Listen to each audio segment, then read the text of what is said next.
You ask Tiger to solve. This deals with linear equations with one unknown. The final result is x equals -3. Let's solve it step by step. Simplify the expression. Expand the parentheses. Simplify the arithmetic. Group all x terms on the left side of the equation. Subtract x from both sides.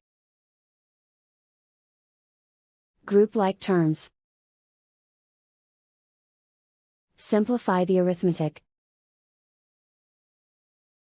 Group like terms. Simplify the arithmetic. Group all constants on the right side of the equation. Subtract 18 from both sides. Simplify the arithmetic.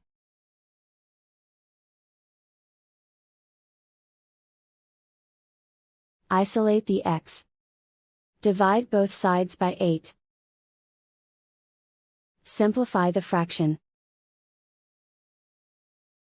Find the greatest common factor of the numerator and denominator. Factor out and cancel the greatest common factor. And so the final result is x equals -3.